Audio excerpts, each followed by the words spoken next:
Good morning students. कल हमने हरिवंश राय बच्चन जी हैं, उनकी कविता आत्म परिचय है। उस कविता को हमने आधा पढ़ा था, तो अब आगे की कविता देखिए।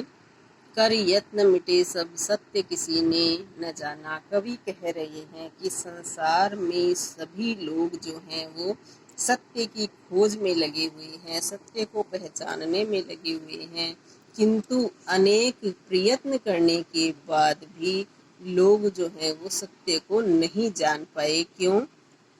नादान वही है। नादान शब्द का मतलब मूर्ख, अज्ञानी। नादान वही है हाय जहाँ पर दाना। दाना शब्द का मतलब ज्ञानी। कि जो अज्ञानी हैं वे भी सत्य को नहीं जान पाए, और जो दाना ज्ञानी हैं वे भी सत्य को नहीं जान पाए। क्यों नहीं जान पाए?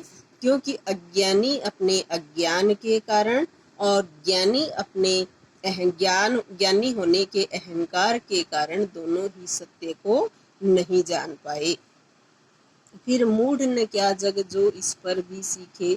इसलिए कवि कह रहे हैं तो क्या कि इसके बाद भी लोग जो है वो सत्य की खोज में लगे हुए हैं, सांसारिक ज्ञान की खोज में लगे हुए हैं। तो क्या वे मूर्ख नहीं है कि इतना होने के बाद भी वे सत्य की खोज में लगे हुए हैं। मैं सीख रहा हूँ सीखा ज्ञान भुलाने। कवि कह रहे हैं कि सच्चे ज्ञान के अभाव में सत्य को कोई भी नहीं जान पाता है।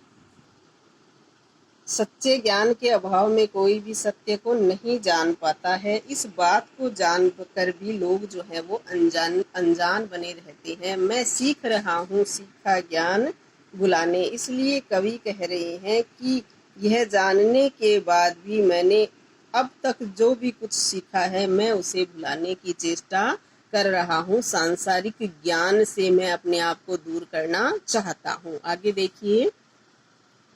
मैं और जग और कहाँ का नाता। कवि अपने आप को इस संसार से अलग मान रहे हैं। कवि कह रहे हैं कि संसार से मेरा कोई भी संबंध नहीं है।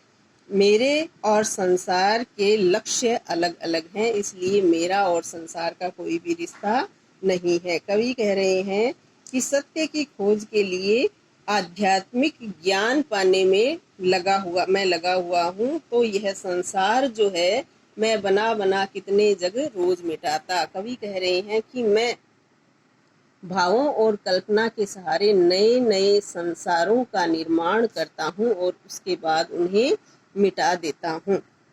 लेकिन संसार के जो लोग हैं वो सुख सुविधाओं को जोड़ने में लगे हुए हैं। जग जिस पृथ्वी पर जोड़ा करता है वैभव, यानी संसार के लोग इस धरती के ऊपर सुख साधनों को, सुख संपत्ति को एकत्रित करने में लगे हुए हैं।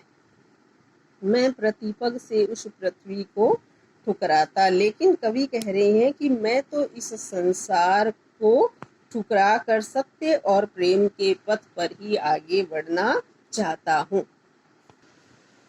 कवि आगे देखो। मैं निज रोदन में राग लिए फिरता हूँ। कवि कह रहे हैं कि मैं अपने प्रियतम के विरह में रोता रहता हूँ, और इस रोने को भी लोग जो हैं, संसार के लोग हैं, वे राग यानी संगीत कहकर पुकारते हैं। इस रोने को भी संसार के लोग संगीत बताते हैं।